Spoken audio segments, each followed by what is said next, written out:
We are now good. We're live. Okay. We're live, everyone. It is 6:01 on January 9th, believe it or not, 2025, and we'll call this meeting of the Heritage and Planning Advisory Committee to order. So we'll start with attendance. Mayor Zabian, Present. Councillor Leary Pinch, Present. Councillor Ivy, Present.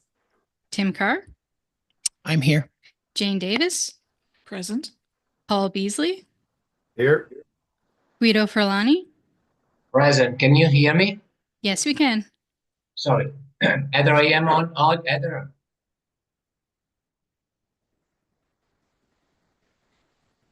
Okay. We have regrets from KJ Conyers-Steed, Michelle Bourgeois, Present. and Marquillo. I am here. Thank you very much. Thank you so much. The West Hants Regional Municipality acknowledges that we are in Mi'kma'ki, the ancestral and unceded territory of the Mi'kmaq people. Our relationships are based on peace, friendship, and a commitment to walk the path of reconciliation. We are all treaty people. We also recognize that African Nova Scotians are a distinct people whose histories, legacies, and contributions have enriched that part of Mi'kma'ki known as Nova Scotia for over 400 years. So just a couple quick things, as always, before we start. Members are reminded to speak into your microphones nice and clearly so we can all hear you. We're broadcast live on YouTube. It's also recorded, so there's no need for anyone to record here in the room, and it's preferred that people don't use personal devices. And if there is an emergency, I will make sure we're all out of here. And Alex, I guess maybe if you don't mind, we'll make sure that the rest of the building is clear, and we'll meet in the muster station in the parking lot, the staff parking lot here in case of emergency. Normally I have a whole bunch of other announcements, but I don't have any tonight. Happy New Year to everyone, but I will go around and just check that maybe someone else has an announcement they'd like to say, something important happening in your community or in your life even. Anyone? No? Okay. I see no lights on. I will say if you haven't yet, go see Guido's movie. I haven't gone yet, Guido, but we'll encourage everybody to go for sure. So we're going to move right along. I know I feel like I rushed through the first little points on our agenda, but I know they're just sort of housekeeping, so nobody really seems to mind. So I will seek approval of this agenda with any additions or changes. So moved.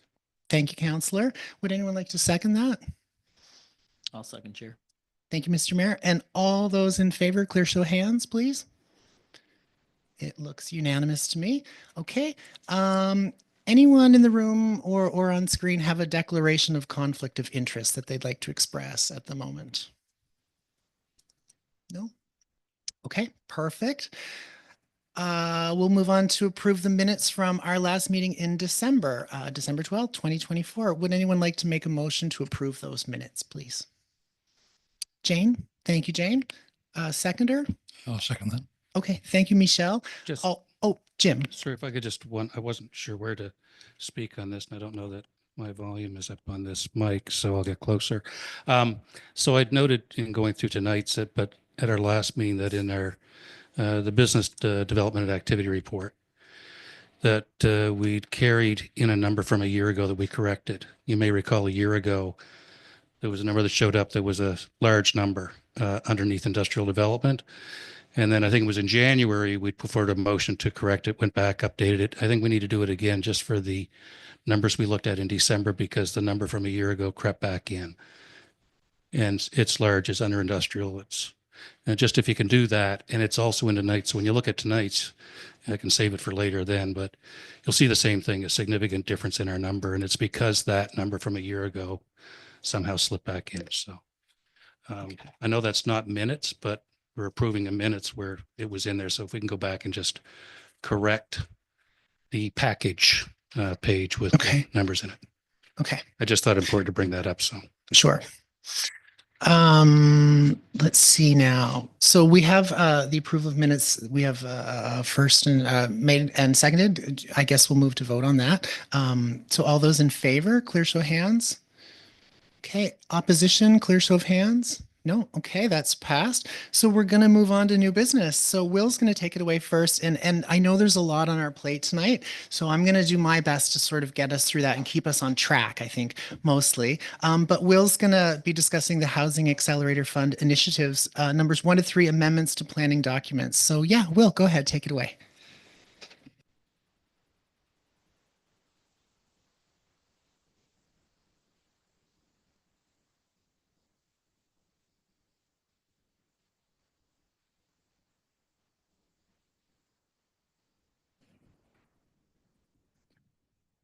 Okay, thank you, Chair, and good evening, the members of the Planning Advisory Committee.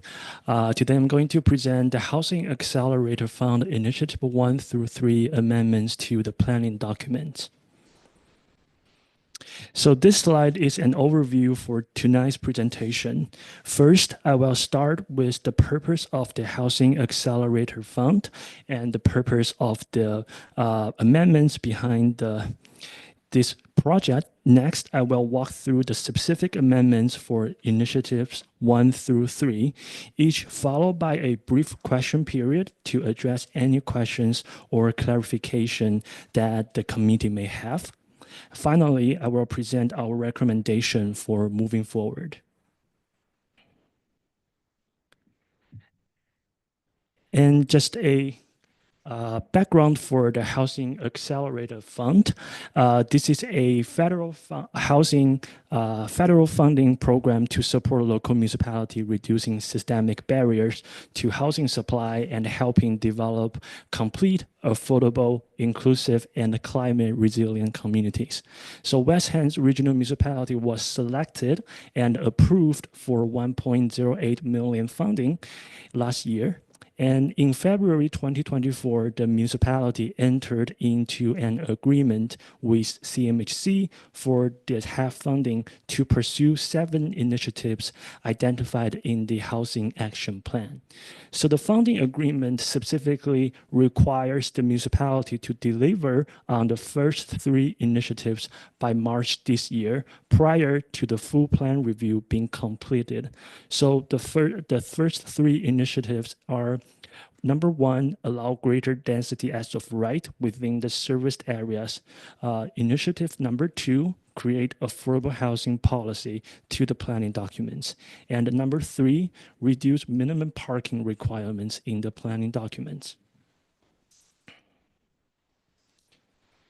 So the amendments for today's discussion not only reflect our commitments to explore the first 3 initiatives through policies, but also represent a significant and proactive response to address the housing challenges we see in the municipality. So to really put these challenges into perspectives, the slide shows 3 data points. The first is the median housing sale price in our municipality, which has nearly doubled from 158,000 in 2016 to 311,000 in 2022. This is according to the municipal housing assessment done by the province. Another challenge is the number of people who are living outside of the definition of affordable housing. So according to our recent housing survey, over 41% of survey residents report spending over 30% of their monthly pre-tax income toward housing costs, which means only slightly more than half of residents live in a dwelling that they are affordable to live in. And the situation even gets worse when it comes to housing tenure. So 76% of renters reported living in unaffordable housing compared to only 33% of homeowners. And no wonder renters are more likely to support the statements that the municipality should have a affordable housing policy in place in our planning documents. So this table summarizes the percentage of households that could afford a home based on their income levels versus the median sale price from 2022. So in order to afford a home at a median sale price of $325,000 for a single detached dwelling, a household would require an annual income of $110,000. However, the majority of households in the municipality earn less than this amount, making it difficult to afford housing or enter home ownership. And the census data shows that only about 40% of couple households, I'm not sure if you can see my cursor, and so 40% of couple household and 12% of lone parents household and 4% of single person households in the municipality can afford this median sale price tag, highlighting significant challenges in the housing affordability for most households in our municipality. So another foundation of the amendments that we bring forward tonight really was the public engagement. So the public engagement process started in August last year, and the table shows that we have reached a large number of residents in our communities, especially people living in the service areas. And as I presented last time, the younger generation. So overall, we received over 320 survey respondents, and we received over 370 unique comments. And all of the engagement results have been compiled into a What We Heard report, and staff presented in front of the Planning Advisory Committee number November last year. And when it comes to housing, what we heard from people is they want greater choice in housing. They want more housing in general. They want more affordable housing options. They also want increased density. And people also show support for increased heights within the serviced areas, as well as support for lot coverage adding to our planning documents. In the same time, they have expressed concern about reducing parking requirements.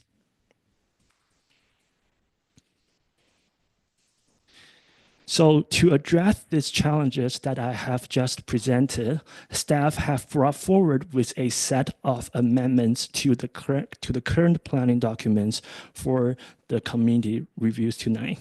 So currently we have 3 different planning areas, and each area have its own municipal planning strategy and the land use bylaws. But in general, the nature of the amendments for tonight is the same. So what are the changes being considered for tonight? These include amendments to our municipal planning strategy to allow 4 units on a residential lot serviced by both municipal water and sewer, and provide middle housing option, recognize housing needs of vulnerable population like renters, lone parents household, encourage and promote affordable housing developments and to our through the policies. And also this includes amendments to the plan to the land use bylaw, which includes introduction of lot coverage requirement to residential lot, and also adjust the minimum lot area and reduce setbacks to be consistent in zones across the board, as well as enable bonus zoning for affordable housing units and reduce parking requirements within the growth centers. So probably one of the biggest changes for tonight is the revised classification of the residential zones. So currently, most of the residential zones in our serviced areas today are zoned either single unit residential R1, 2 unit residential R2, or multiple units residential R3. And before I dive into details, it is important to note that our current planning documents were written and adopted almost 20 years ago. So which means that they were created based on the feedback that we received from a very different time. And when it comes to housing today, the current zoning is quite restrictive and limited as to what type of housing type that you can build on a property. And planning documents are meant to be living documents where situation arise, we can create changes within the documents. So with the housing challenges that we see in the municipality, staff are recommending a new classification of residential zones with the current single unit residential R1 rezoned to low density residential R1, which will increase the density from current 2 units as of right to 4 units as of right, and rezone the current 2-unit residential R2 to medium density residential R2, which will increase density from 4 units as of right to 6 units as of right. And lastly, rezone the multiple unit residential R3 to high density residential R3, and which will permit 12 units as of right. And I would like to highlight that we are not proposing increased height at this time. So the maximum height for residential zones remain at 35 feet or 3-story. So during my last presentation to PAC, I received questions regarding what might this 4 units will look like in a residential lot. So with the help of graphics today, I would like to clarify what this will look like in a proposed low density residential R1. So currently, the land use bylaw only allows 1 main building per lot, except for some zones like mixed use zones or industrial zones where you can have multiple structures on a single lot. But generally speaking, for a residential lot, the maximum number of main building will be 1. So that being said, it could be to be eligible for up to 4 units, it has to be contained in a single building structure. So it could be a duplex, it could be a semi-detached dwelling, it could be a triplex, a fourplex, or a townhouse structure. But it cannot be 3 standalone single unit dwellings on the same lot or 4 standalone single unit dwellings on the same lot. And the only exception is group dwellings, but that is not applicable to the low density residential R1 zone. And in terms of what medium density R2 and high density R3 zone will look like, the primary difference is density. In a proposed medium density residential R2, it will allow multiple unit building with up to 6 units, while in high density residential R3, the density will increase to 12 units. I would like to note that at the same time, any proposal need to meet all the development standards like lot coverage, setbacks, minimum lot areas, and landscaping requirements and recreational space requirements.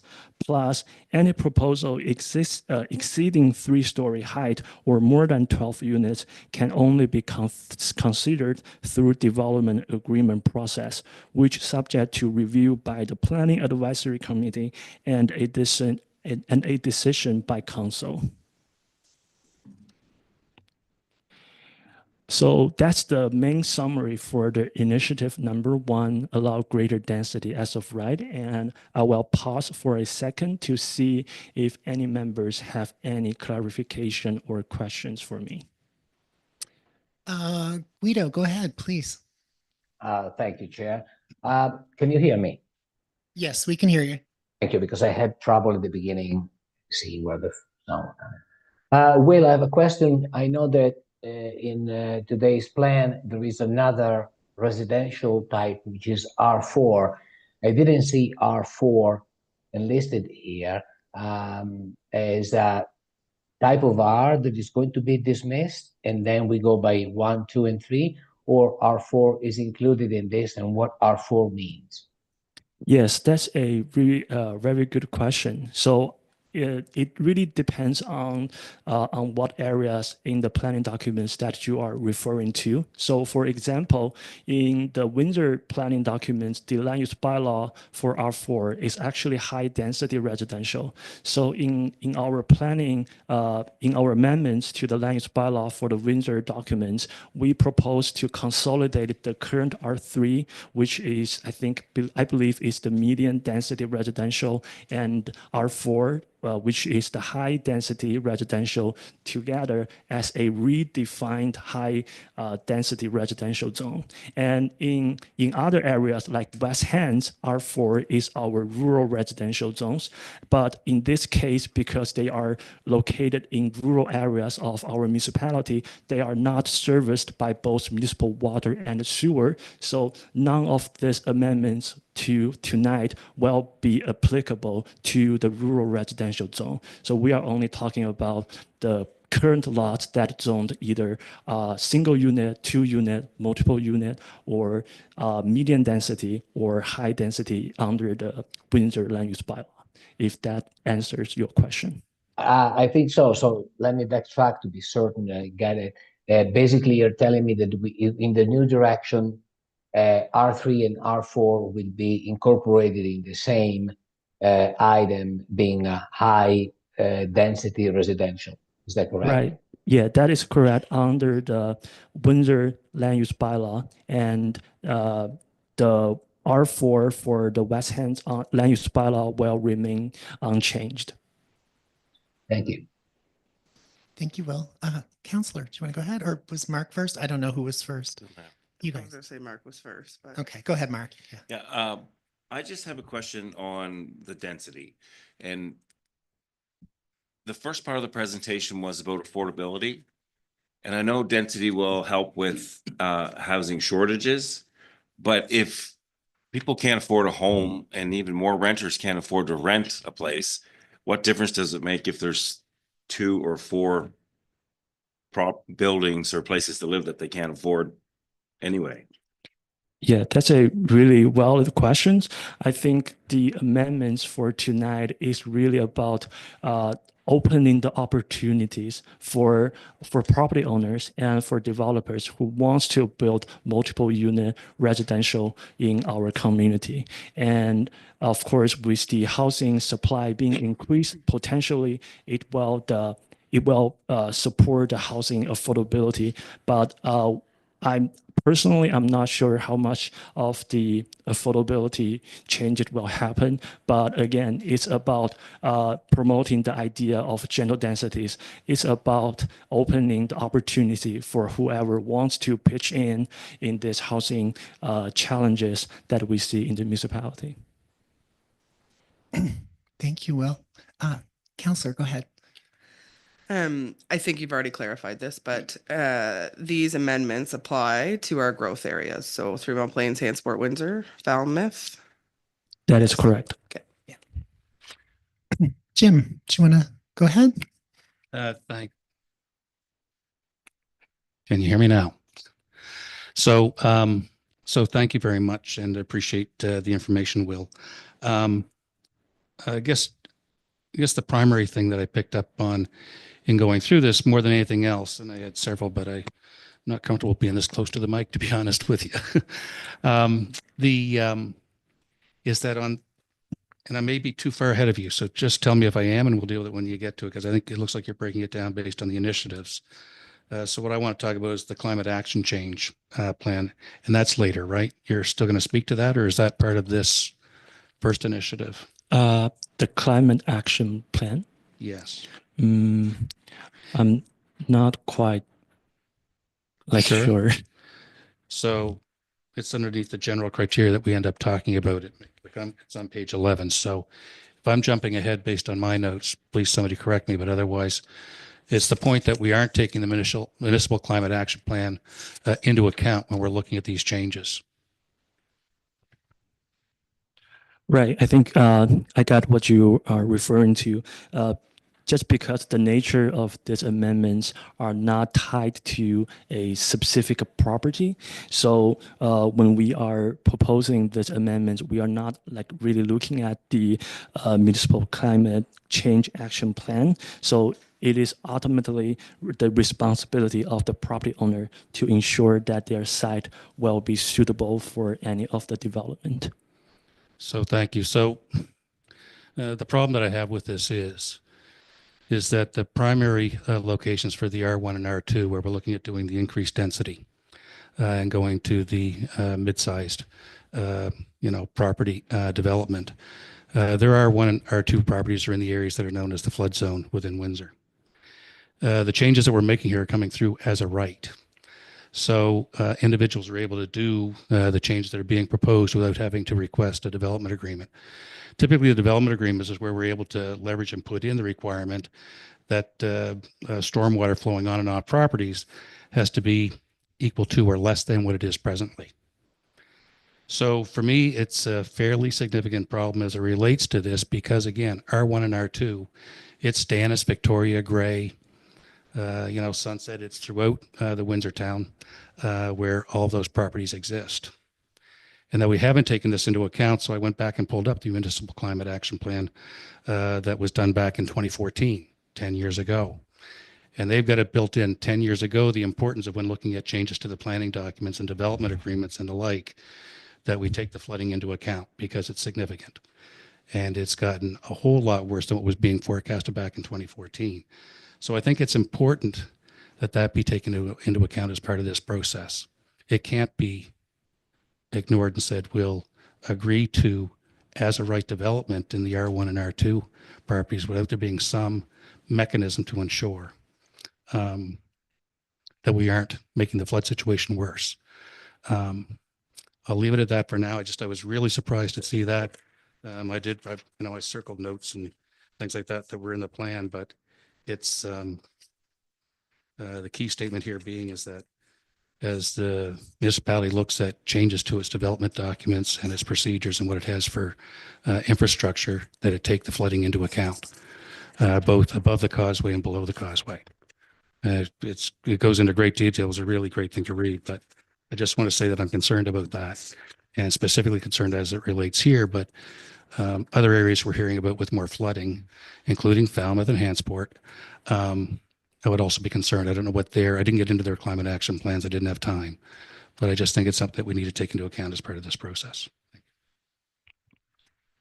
Jane, go ahead, please. Thank you, Will. I tend to agree with both Marcus on his point and Jim on his point as of right. A development agreement leaves the public interaction or input out of the whole scenario. And unless there's more teeth in the sections to follow, we have no control over what a developer wants to do. And their return on investment is their bottom line. So we have no control over whether they're interested in affordable housing. And if we make it as of right for them to do whatever they'd like, we're still not creating affordable housing. So I'm hoping that when we get further into the discussion tonight, there will be in policy section more teeth to achieve that, especially in reference to the middle housing and as of right. So I'm not in favor of as of right because it takes the public input out of the scenario.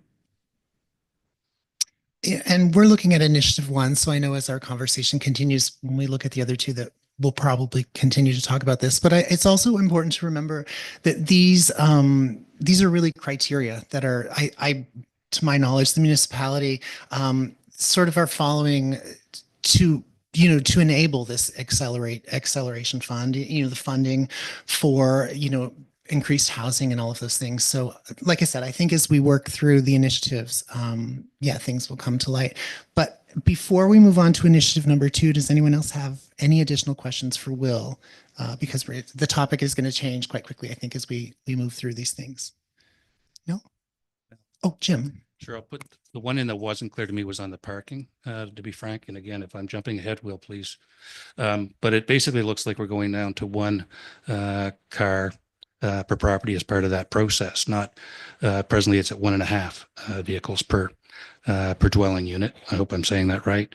And whereas presently, I think if I read the red lines on it correctly, is that presently it's 1.5 per, whether you've got 3 units, 2 units, 1 unit. It's only when we got over 3 that we are reducing it.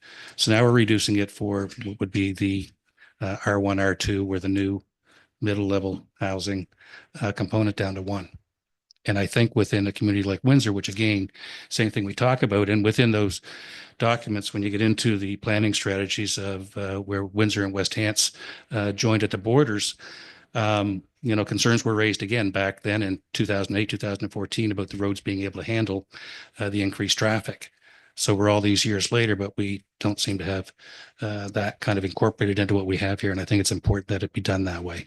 I know there's a deadline with this. I know we've got to hit that March the 25th deadline. And I want to be clear as well that I certainly do support us getting to a point with affordable housing and to getting increased housing within the community in areas that it makes sense to be able to develop it. But I just want to be sure that we get this right. Once you turn the switch on this, there's no reversing it in any short, easy fashion. So can you tell me if I'm clear on the parking bill, which is where I started? So I think we're going to actually get to that because that's the third initiative, if I'm reading it correctly. So we are going to discuss that in detail, but we do need to go through the process. Thank you. My apologies for jumping ahead. I was trying to not to. Mark, go ahead, please. Yeah. Well, just one last question. These growth areas that have been identified, I mean, some of them are easy, like they're very, town-like centers and stuff. But when it sprawls out into the rural communities, do you feel they're on board with this type of development coming into the rural communities? Because Just a point of order, Chair, on. Yeah, I agree. Will can't really answer, like he can't give his opinion, but we have the survey. Yep. We can talk about the results. I don't know if the survey survey talked to that at all. I'm not sure. Yeah, the survey in my memory was very comprehensive. And I know I was just reading a copy of it, just sitting out there or whatever. But I do know, like, I understand your question. Okay. Yeah. And it's not a question for Will, I don't think. Like, it's really a discussion that the rest of us, I think, at some point could have. But yeah, not at this point, I don't think. So I didn't mean to interrupt you, Will. I know that, yeah. But I agree. We should, yeah. We're going to get to all of our questions for sure, but I know poor Will has a great big list of things to get through as well. And I'm not discouraging conversation about anything. Please understand, but I think it's important we go through it in order, just for clarity. If we jump around, I think it's going to confuse us. So, the first initiative that we're discussing right now is the greater density as of right in serviced areas for this municipality. And you're talking about serviced and unserviced areas, the growth centers and things like that, which is a very good question because that comes up a lot, the growth centers. But yeah, I think when we see the whole thing, we'll have a clear understanding of the divide between sort of the growth centers and the rural areas or the hamlets, if that makes any sense at all. I'm kind of rambling along. I know that Paul's had his hand up for a bit. If you want to go ahead there, Paul, and then Councillor, you can speak next. Oh, okay. Go ahead, Paul. A fairly quick question, which Will, I'm sure, can answer very easily. But the maps we're looking at, are they the existing zoning, or have there been any suggested amendments to change some of the zoning? And the example I give is on Pazant Drive, we have Fairfield Court, which is a fairly large tract of land, which is R2. And we also have in the close vicinity on Underwood, a large tract of land, which is R1. Are we contemplating looking at changing some of these larger tracts from, say, R1 to R2 or R3? So the maps that attach to my reports are the proposed amendment maps that propose to add into the planning document. So they are the proposed revised version based on the zones that I just mentioned. So single unit rezone to low density residential R1, 2-unit residential R2, well rezoned to medium density residential R2, and multiple unit in West Hants will be rezoned to high density residential. And so in Windsor, because Windsor is a unique documents compared to other planning areas where they currently have R3 and R4. So as I said, our goals is to have a consistent zones across the board. So that's why we are consolidating the current R3 and R4 zone in Windsor into a redefined high density residential R3 zone. Okay. Additional questions about the first initiative for the Accelerator Fund? Anyone? No? Okay. Okay, Will, it's back to you again. Okay, thank you, Chair. So the Planning Advisory Committee has previously discussed the inclusion of affordable housing in developments and requested staff to explore regulatory options back in 2023. So as part of our Housing Accelerator Fund initiatives, we have a great opportunity to address affordable housing in a holistic way. So to regulate affordable housing provisions, the municipality must amend its planning documents to define affordable housing unit clearly and establish policies and regulation that promote its development. So staff proposed a set of amendments to the current planning documents, which will include adding a clear definition of affordable housing unit, policy to incentivize affordable housing through bonus zoning, and also policy to allow council to identify surplus municipal lands and sell them below market value for affordable housing project purposes. And these measures aim to create a robust framework for advancing affordable housing developments in our municipality. So staff recommend council adopt a clear definition of affordable housing unit. So in order to meet this definition, the proposed affordable housing units need to be constructed under one of the affordable funding program from the higher level of government. So that could be either the province government or a federal funding agency like CMHC. And the reason behind it is because when a developer applies for funding from them, they will be subject to annual reporting requirements to confirm, for example, like rental rates for affordable housing units that they develop to ensure compliances requirements and also to ensure affordability over the agreement period. I recall I got a question from the community last time. One of the question is, how do we ensure affordability over the long term? Because as a rural municipality, we don't have the same amount of manpower like the higher level of government, so we can only rely on their annual reporting requirements. The amendments also introduce bonus zoning incentives for the medium density residential R2 zone. And the threshold for this incentive is set at 5 affordable units number because this is the minimum requirement for a developer to qualify for affordable housing funding from the province. So the incentive includes an increased maximum number of dwelling units by 35% and a lot coverage increased by 10%. That way they can actually build a building bigger on the lot they have and create a space for this bonus dwelling units if they were providing any of them. So the same bonus zoning applies to high density R3 zone. And the only major difference is in the high density residential R3 zone. Now the developer can build one extra story higher to 4-story or 45 feet instead of 35 feet as of right.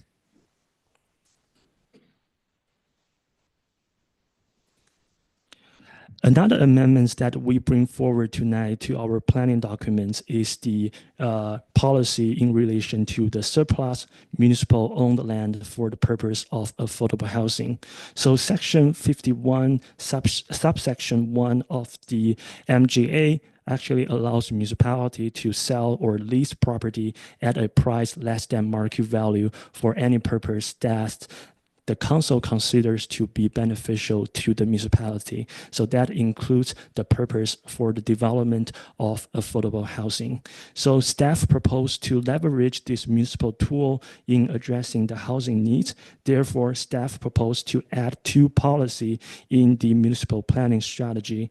And I think it is important to note that this surplus policy only really represents a very first step. So further discussion in relation to the criteria or process has to be discussed with council before we can actually seeing any proposed or identified surplus land to be moving forward. So I just want to clarify on that. So further discussion with council is definitely needed. So I will pause for a second again to see if there are any questions from the committee in relation to initiative number 2 of the affordable housing units. Okay, questions, folks? Yeah, Councillor. So in the first part, it said that it would be 30% of their annual income to make it affordable housing. But are we setting a rate of the annual income so we know that that affordable housing is within this period of rent? Because they could decide that they're going to set the rate at 30% of $110,000 annual income. So then those units are affordable to people within that income category, but not to people in the other income categories below that. Yeah, I think that's a good question. I think it is more for the developer when they are applying for the funding from the province. They will have specific terms with that developer or property owners in relation to the location of the development.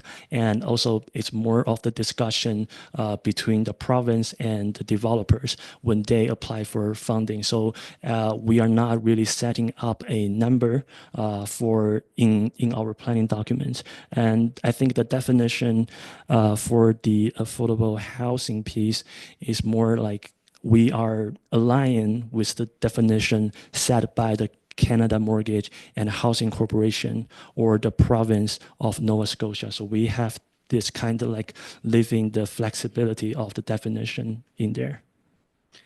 So the developer could decide that they're going to target the $110,000 income category, and then their rental units would be at 30% of that total income. Well, I think when they apply for the funding, it is up to the province to evaluate that project. So of course a developer cannot set any number they wish to, and because that is subject to the annual reporting criteria outlined in the funding agreement with the province per se. So it is subject to annual review for any rental income. I think the rental incomes, the rental rates, based on the individual who are applying for that rental unit, and it is more like case by case basis.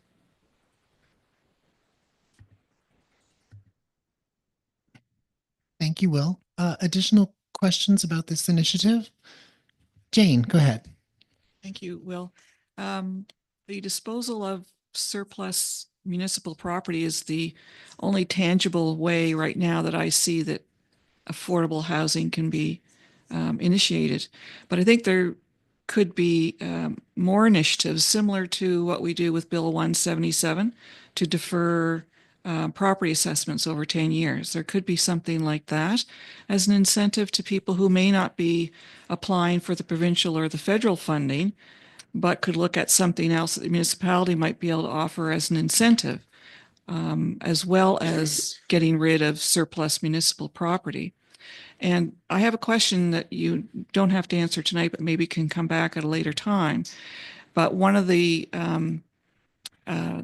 B, dwellings constructed under, dwellings constructed under provincial or federal cost sharing or funding program. Do we know if any local developers have applied for that funding?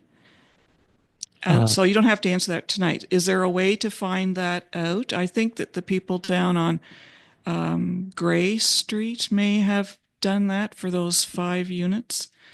Well, not in my knowledge. I'm not sure if Alex or Carrie wants to add in anything if you know any developers. Through your chair, I don't have that information at hand, but it's definitely something we can look into. Mhm. Okay, I don't see any lights on. Okay, Will, I think we're gonna move forward.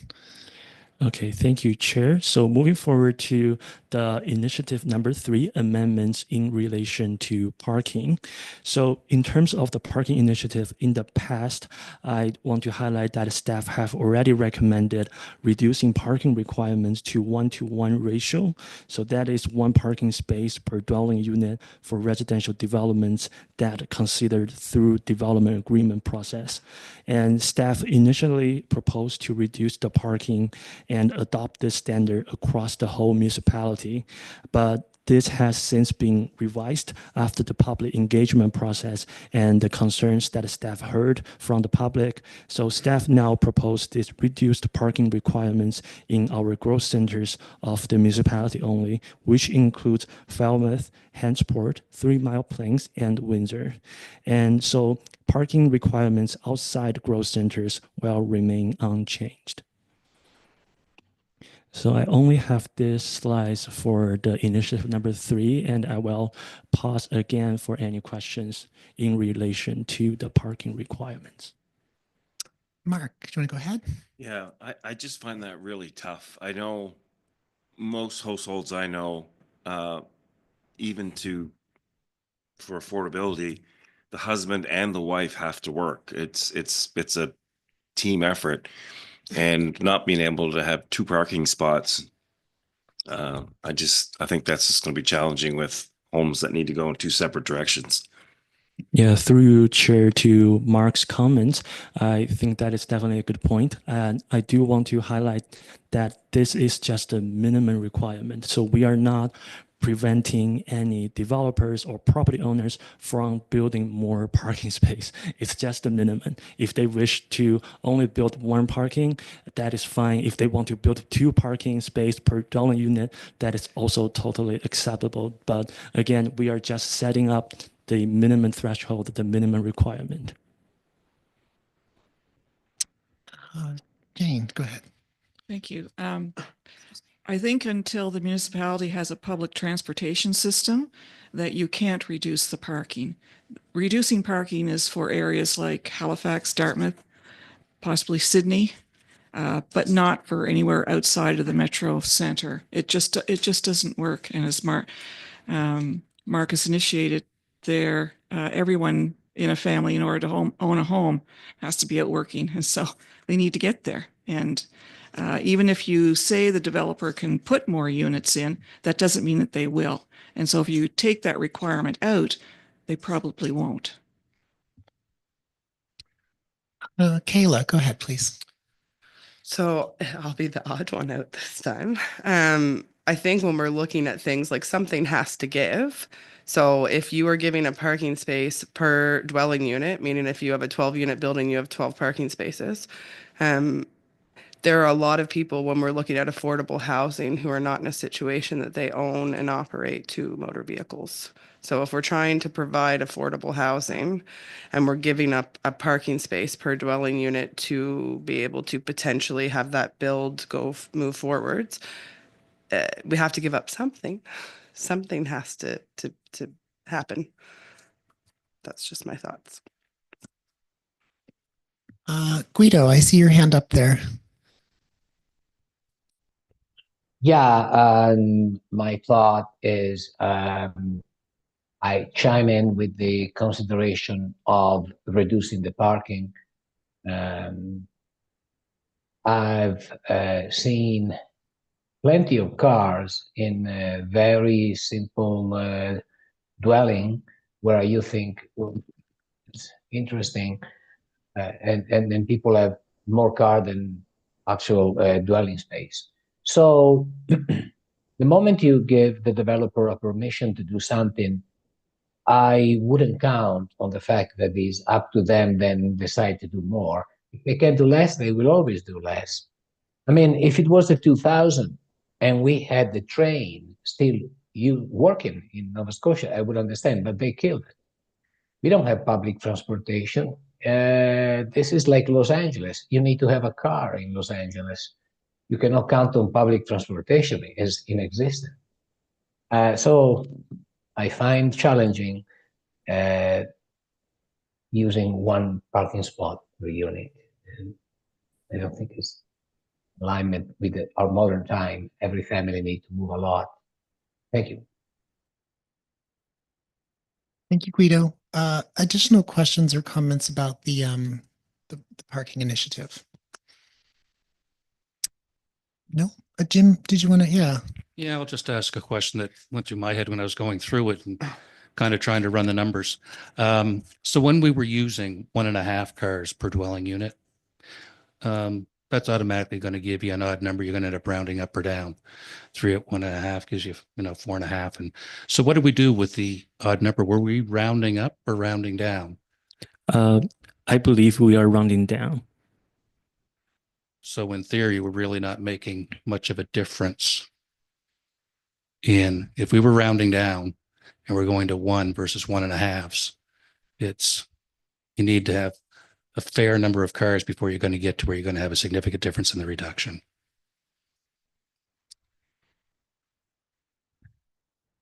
Counselor, yeah. I was just going to say a lot of building units too will have like a visitor parking space, right? As part of the bonus incentives to try to make people stay there. So there's that space too. I know, and again, it's in a city where there's public transport, but there are places like out in Tantallon that don't have that, where they also have reduced their parking based on population growth to try to make the best of the areas and encourage people to develop there. So 1 car is better than no cars. Yeah, Mark, go ahead. Yeah, Kayla just made it pop into my own mind, but if we eliminate all these parking spots, I don't go to Halifax because I can't get parked. You are in turn eventually creating an environment where people will not come to because they can't park. If you can't even go visit your mother because you can't park at her building. I mean, those parking spots are going to fill up in town. I don't know. I just think you're going to run out of parking. Yeah, so this was also, I know that in the public engagement, parking was something that, people responded to like enthusiastically, or I don't know if that's the right word. So it's good to hear a bit of a discussion around parking. I have an opinion about it, but I won't share it. But I guess I'm going to try and refocus this back again to Will's presentation for the third point and just ask if anyone needs any clarification about Initiative 3, or if you have any additional questions about it. The minimum parking of 1 space per dwelling is the proposal. I will say I actually watched, before I came here, a YouTube video about planning and policy and what's happening in other places. And it's important to remember that our jurisdiction is not unique in any way. Like, these problems are happening. These initiatives, change is happening in a lot of places, for good or for bad. It depends on the community. But these initiatives are really a step for this municipality, a big step for the municipality, not only to get their bylaws sort of meshed together in a way that they need to be, but also to access funding, which could potentially put people in homes. And that's all I'm going to say about that, because that's really important to me, is that at the end of the day, we're thinking and talking about roofs over people's heads. Any additional questions or comments? Yeah. I was just, poor Marcus, it's going to be like, Kayla, you'll catch me at the Little Red Schoolhouse. The other part of it is people who are able and prefer a lifestyle like you or I aren't going to live somewhere where you are only having 1 parking space, right? Because we are going to make different choices about where we choose to habitate. So potentially the people who are going to want to reside in these buildings, that's not an issue for them. And like you or I, if we can't find a parking spot and we go somewhere, we won't go there. We'll go somewhere else, right? Like, we adapt. I'm just thinking, if we can't live in a perfect world, what can we live with that we are okay to let go of to be able to try to create the opportunity for people to have more permanent residence than what we currently can offer. Additional clarification or questions about this initiative? No? Okay. All right, Will, back to you. Okay, thank you, Chair. Okay, so this probably will be my final slide, which shows the process moving forward. So we have completed our staff review and public engagement phase last year and presented the engagement feedback to the Planning and Advisory Committee in November last year. We are now at the next step of the amendments presentation to the committee. And following this, we anticipate presenting these amendments for Council's first reading in February 2025, with a public hearing and the second reading expected in March this year. So once these steps are complete, we will await ministerial approval to finalize all this adoption of the amendments that we bring forward tonight. And that basically concludes my presentation, and the rest are just the recommendation and motions to moving forward. Thank you. Thank you very much, Will. It's an excellent presentation. So I know we're going to have a series of motions and part twos of motions that pop up here. And I think what we'll do with each one, we'll sort of make the motions and do all that thing. And we can further have a further discussion on each motion as we go through them.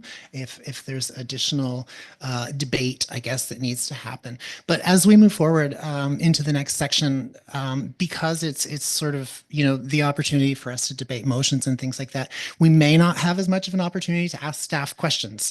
So I want to make sure that, if there's a question brewing, write it down right now, have it ready. And then when we get to that point, in the motion, if we need clarification, I guess. Yeah. So Will has the recommendation. This, I'll point out, it says -Windsor, because of course we're dealing with a few different growth centers and areas in our municipality. So I see a recommendation on the board, one of two.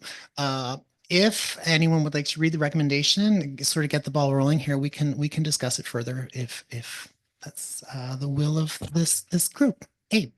I'll do that, Chair. I'll make the motion that PAC-AGC recommends that council give first reading, hold a public hearing to consider amending the text and the maps of the Windsor Municipal Planning Strategy and Windsor Land Use Bylaw to accommodate a wider range of missing middle housing forms, create affordable housing policy, and relax parking requirements in a manner substantively the same as a draft set out in Attachment A of the Planning Heritage Advisory Committee Report number 23-21 dated January 9th, 2025. Thank you, Abe. I'll second that motion. Thank you, Paul. So the motion's been seconded. Discussion. Anyone have additional questions? Comment about it? Don't hold back. Jim. So this goes to my earlier comment. And again, I apologize. Reading numbers on the page here, there's a lot, and I was jumping to wrong sections. So my mistake for not having been tuned into that. So, but my point is that underneath the general planning policy documents here, it talks about the fact that we haven't taken the municipal climate action plan into account for Windsor, and I don't believe we've taken it into account for either of the other growth centers either. And I think that's an important aspect given what we have going on within our municipality as it relates to climate change and use of our land. So that is of concern to me. It is concerned, as I'd referenced, that the majority of the R1 and the R2 units within Windsor are in areas that are typically flooding already. And depending on how homeowners may want to add additional units to their property with the important goal of adding housing, getting roofs over people's heads.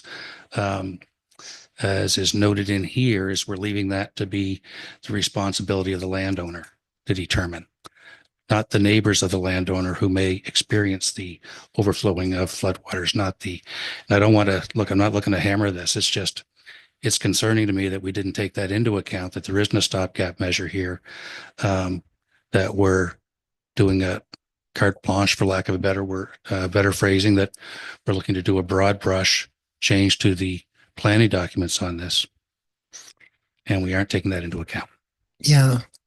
I will say in terms, just in terms of like the broad brush, I will say this is just something to consider as well, like, in the language of the amendment, which is what we're doing. We're considering it, hoping to pass along to them to consider as well.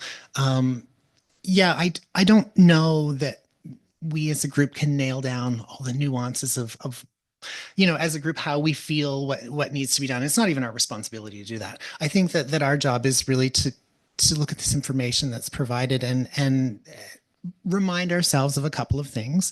That this money is time sensitive, first of all. And I'm speaking personally because I know that things in government change, governments change all the time. So when a municipality has access to something like this, it's really a positive thing. And I love the work that the staff have done. I don't think we're going to solve, all, like I said, the nuances of it, but my impression just sitting here is that our job is to talk about it and to maybe send it to you all in council, and where this conversation can be continued. And of course, the public input aspect as well, which has been a big part of this from the beginning, I think. Yeah. Other questions or comments, Kayla? So as someone who likes process, I am doing this incorrectly. So if you want to point of order me, you can. Did we not consider the climate action plan because of the time constraint? Is that why it wasn't considered when the amendments were proposed, or because these amendments couldn't coexist with the climate action plan? I can't answer that question. I don't know if anyone is able to answer that question. Curious as to, yeah. Yeah, I from Jim, I sense that it's an important document that really is something that should be, followed through, that follow other sorts of things along. And I feel like there may be an opportunity for that to come up again, throughout the process. I'm not sure how we do it here and at this stage, but Mark, go ahead. Yeah, it's just a question to the time sensitive of the money. Yeah. You just mentioned it. Yeah. I know we've been gifted $1 million for this initiative, and this is, I guess, the second milestone. The plan's the second one is 3 policy amendments. So my understanding, just from reading our package, is that this is the next step that's sort of required. Is that right? And it says we need to meet 2 more. To meet 2 more, this one we have to get past this one. Yeah, this is initiative because there were the 3 initiatives, right? So what are the next 2 milestones? I'm just curious. Oh, the next motions that you're going to see, is that? Well, no, for the $1 million that we're spending the money on. Oh, okay. Yeah. So far, we've got 3 amendments. That's all I'm asking for the $1 million. What are we? Right. I'm not sure of the process. I don't know if you guys are, if you're familiar with the process. Yeah, maybe I can answer this question. Excuse me. So, through your chair to Mark, are you referring to the milestone that I, in my reports for the Housing Accelerated Fund for the Initiative 1 through 3? Sorry, Will. I'm just referring to in here. It says, while the release of the next 2 annual installments in 2025-26 will depend on the municipality's progress in achieving the milestones outlined in the housing. So what's coming once we get past this? Because this is just 3 amendments, right? Yeah. So again, the presentation that I just gave is just for the first 3 initiatives. So in total, we have 7 initiatives in our housing action plan and also in our agreement with CMHC. And one of the initiative number 4 has already been completed. That is just to remove the permit fees for the accessory dwelling units or secondary suites. And so the milestone I put in my report is really the final milestone. So for the first 3 initiatives, we have a total of 3 milestones. The first milestone is really for the staff to do the research, to do the best practices, and to make the best recommendation in front of council, which is probably from last year, May to September. And the second milestone, according to our funding agreement with CMHC, is the public engagement, which we have already completed during August and September, and we have compiled a what we heard report presented in front of the PAC.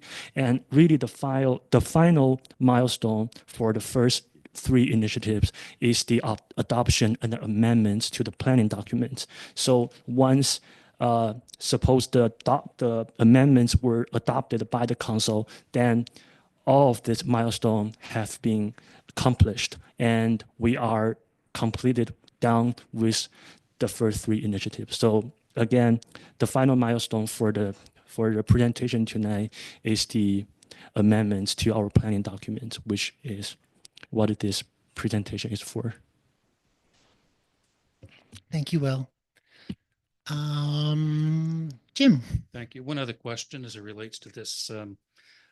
Each of the initiatives that was identified in here was required that it be done before the overall plan review. It stood out that each of the statements based on the objectives of what was taking place, that what we're working on now must be done before the overall plan review. And I'm curious why that was set as the criteria. Sort of like the same question of, timing associated this with funding and the other initiatives to come. But why was it that this had to be done before the overall plan review? It's important. We're behind on housing. We want to I understand all of those things, but this specifically specified that this initiative be done before the overall plan review. Can somebody? So yeah, I can't answer that question.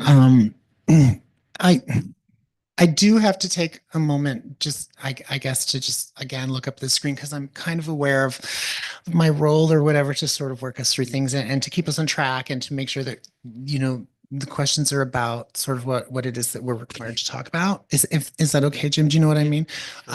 But that is a note that we can take and we can bring that up. It can be dealt with later at another time. It's okay. All right. It's for this motion, for what's in front of us, it's okay. I apologize again. I've been reading documents about how I'm supposed to do these meetings, so I'm really supposed to keep us on track. If that's okay. And there's Are you sure? No, totally okay. Okay. Thank you. Okay. Jane, please. Yeah, I have a problem with this phase of amending the planning documents because it does not control what a developer does. I understand the need for extra housing, but this does not create extra housing. The developer does. And unless we put more teeth in the policies, and they're not there yet, they may come when it gets to council, I'm hoping, but they're not there yet. And so until I see that sort of purpose-built policy, I can't support this particular initiative. Additional questions or comments? Abe, go ahead, please. Yeah, through you, Chair. A lot has been said tonight, but I think to Councillor Riley's question on timing, again, I think the federal government had set a lot of timelines as part of the agreement that council had applied for with this funding. And there is no timeline on the plan review. So that could be done this year. It could be finished next year. It could be delayed for 4 more years. We began the plan review back in 2016, I believe. 2016, 2017 is when West Hants began its plan review. And here we are in 2024, still working through it based on various factors of busy timelines, increased in development. So I think that's why the federal government may have stuck those timelines on this initiative that, housing is needed now. And this is how we allow the possibility of housing to be created. Again, with the Housing Accelerator Fund and the contract that council has signed with the federal government on that, this is part of that. So I think that's why we're seeing it now, and this is what council has asked for, and staff are bringing it to the committee for its thoughts and ideas before it goes to council. So just a couple comments. Yeah, it's a good reminder that those two things are separate but sort of connected, I guess, in a way, definitely connected in a way. Yeah, and the next processes with all of this as well. Mark, go ahead. Yeah, and through you, Chair, this is just for my own clarity. Nothing on these proposals, there's nothing that can't be done now. Is that correct? Through a development agreement? The only thing that changes is with the as of right and putting it all into the hands of the developer. Yeah, so essentially these 3 initiatives, particularly I lost it. Where did it go? Anyway, yeah, and really this is, yeah, these are our policies that staff feel and also, I mean, you know, through extensive research, these are the best things, I guess, to achieve this is I'm not explaining it very well, just my understanding of it all. But I just want to be clear, these developers can build these buildings now. Everything on here, the parking lots, it's through a development agreement, they can do this now.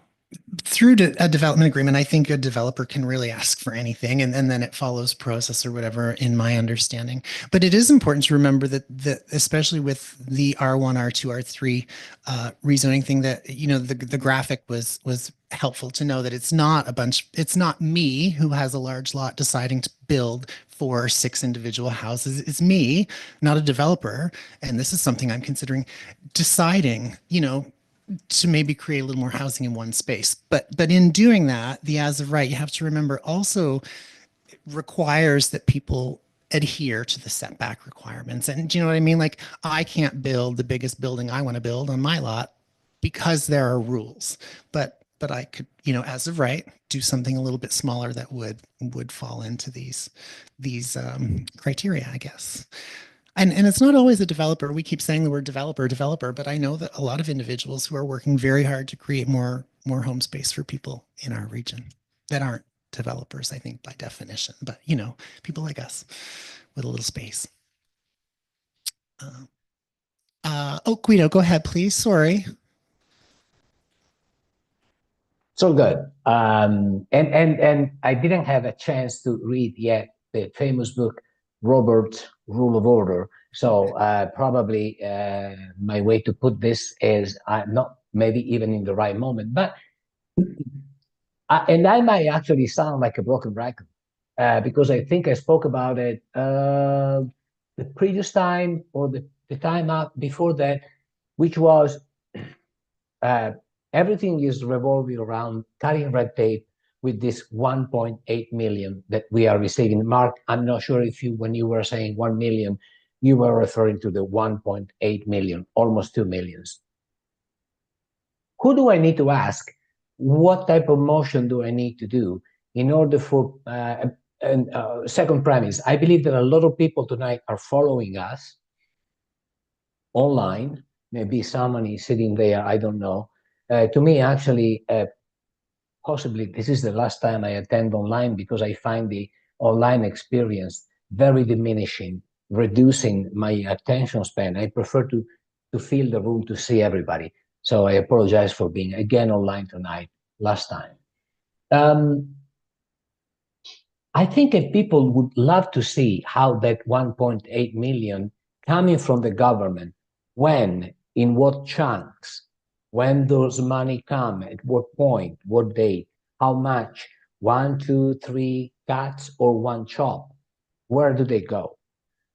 In the same way that tonight Will has presented this beautiful presentation with visual, helping us understand what R1, R2, and R3 will become, I'd love to see a simple presentation, probably way simpler than this, where we see how this 1.8 million from the feds are going to be utilized in West End. I don't know who's with me with that, what can be done about it. I'm just venting it there because I think that the more transparency we have in these processes, the more we gain the trust of the public and the population.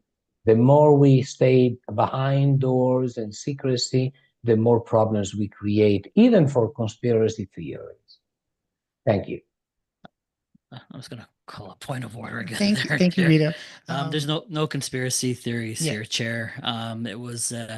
It's a public document. There was a public motion from council. The report it was presented to council as when council had made a motion to apply for the funding. It was very detailed on what the initiatives, the requirements of the funding, 1.08 million, not 1.8 million, just to correct the amount as well. So staff, I'm assuming chair staff could send it out to all committee members again to, as a refresher, but it can be viewed. I don't know which meeting it was last year, but they could send that that link out as well. It's all public record, Sure, public yeah. documented. Just Thank you, Guido. We can make sure that we have some more information sent to you about the money. I know specifically and I can only speak for myself. I know my role here is just to sort of work our way through this. The money to me it's not something that I'm thinking about really, not my job. I mentioned the conspiracy theory as just a joke. No, I know. In order not to have people raising them, Yeah. in any way. There's a great paper trail and there's great transparency here at the municipality. So we'll make sure that that document is sent along to you and to everyone else as well. Okay. Additional questions on the first motion? No? Not really a question, just maybe an information item for people about the parking. I'm not saying this is to validate one side of that discussion or the other, but CMHC has quite a detailed document. I think the Urban Analytics Institute did it, and it actually quantifies the costs of developing extra parking and how that impacts affordable housing. Now, two people reading it might draw two separate conclusions, but it is an information item out there on the CMHC website if anybody is interested in looking at it, if they want to inform themselves on that. Okay, thank you. No hands. So I'm trying to remember where we are. We've had the motion read and the motion has been seconded. So I think what we're going to do is, put the motion to vote. So all those in favor, we're going to do this with a clear show of hands. A clear show of hands, all those in favor. 2, 3, we have 3 in favor. Opposition? 1, 2, 3, 4. Sorry, I might have missed how a couple of people voted. I forgot to look at the screen. I'm so sorry about that. Can we do that again? I apologize, everybody. So we're looking at the motion again. All those in favor of the motion on the screen, please clear show of hands. Sorry, that was me not paying attention. 1, 2, 3, 4. Sorry, one more time, guys. 1, 2, 3, 4, 5. So opposition, a clear show of hands, please. 1, 2, 3, 4. 5, 4. Is that what everyone else got? Okay. Motion is passed. There is a second part to this motion as well. I know. Would anyone like to read the second part to this motion? Kayla? That PAC-HAC recommends that council give first reading and hold public hearing to consider amending the map of the Windsor Land Use Bylaw to reflect the proposed zoning changes in a manner substantively the same as the draft set out in Figure 1 of the Planning Advisory Committee Report number 23 to 21 dated January 9th, 2025. Okay, the motion has been made. Seconded by the mayor. Okay. Question? No? All those in favor, a clear show of hands. 1, 2, 3, 4, 5, 6. I see. Opposition, clear show of hands. 1, 2, 3. I see 3. The motion is passed. We're going to move on. So this is a second recommendation, and you'll see dash hand sport. So this one's close to home for me and close to home for Jane as well. Would anyone like to read this motion so we can have a little discussion if you'd like? That PAC-HAC recommends that council give first reading and hold a public hearing to consider amending the text of the Hantsport Municipal Planning Strategy and Windsor Land Use Bylaw to accommodate a wider range of missing middle housing forms, create affordable housing policies, and relax parking requirements in a manner substantively the same as the draft set out in Attachment A and Attachment B of the Planning and Heritage Advisory Committee Report number 23 to 21 dated January 9th, 2025. Thank you, Kayla. I'll second it, Chair, but I think it's meant to say hand sport land use. Yeah, my apology. That's a typo. That should be hand sport. Okay, yeah, make a note. And okay, you seconded that? Did you, Mr. Mayor? Thank you, Mayor. Everybody have a look at the motion on the screen, please. So discussion. Anyone want to comment on this one? No? Okay, we'll put this one to a vote. Again, the clear show of hands, I guess. All those in favor, please, a clear show of hands. 2, 3, 4, 5, 6. Councillor, that's okay. Yeah, 6. All those opposed, a clear show of hands, please.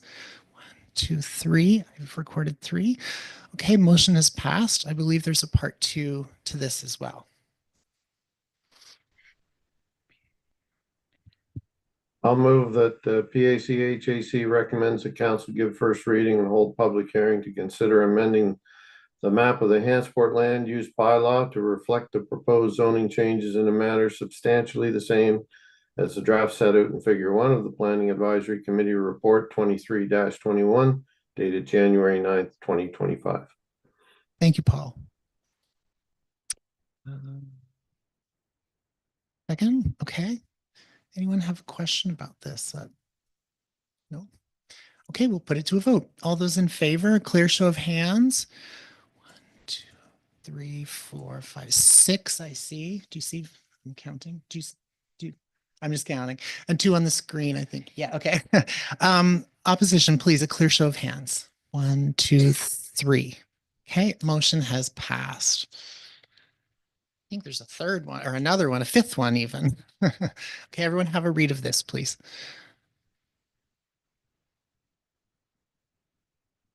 So you'll see this one is the Dash West Hants. Very, very similar. Okay.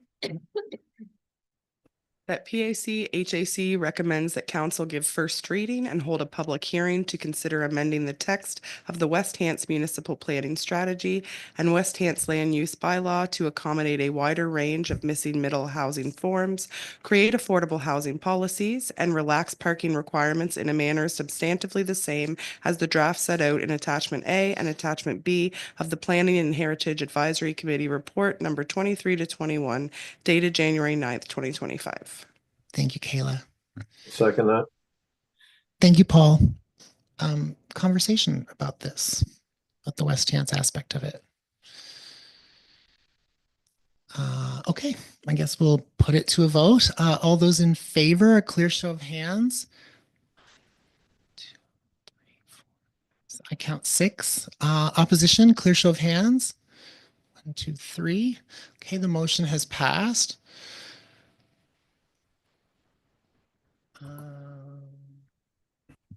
I'll move that PACHAC recommends the council give first reading and hold public hearing to consider amending the map of the West Hants land use bylaw to reflect the proposed zoning changes in a manner substantively the same as the draft set out in figure 1, figure 2, figure 3, and figure 4 of the Planning Advisory Committee Report 23-21 dated January 9th, 2025.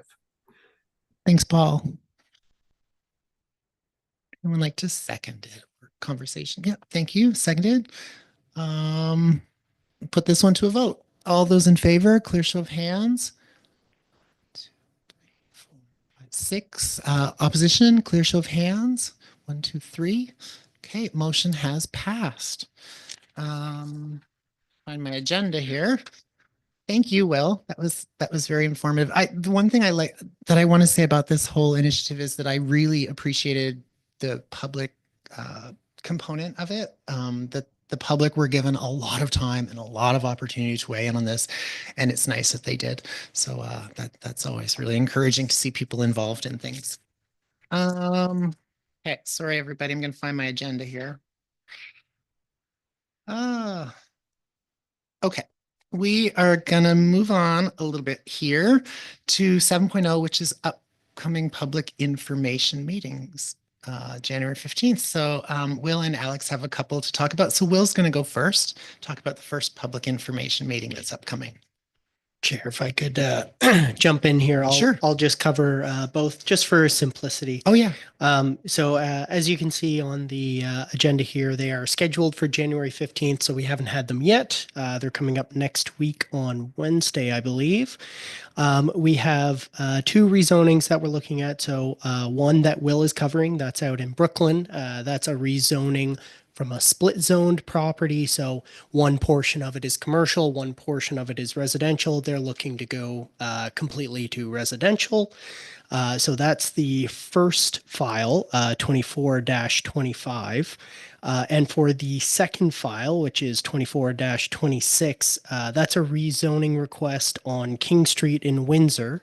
And that's a request to move from the single unit residential zone to the 2-unit residential zone. Does anyone have a question about those upcoming things? I mean, we can just encourage the public, I guess, to attend those meetings on January 15th in this room. So yeah, come on out if that affects you. So the business arising from the minutes, these are all in your package, and there are a number of them.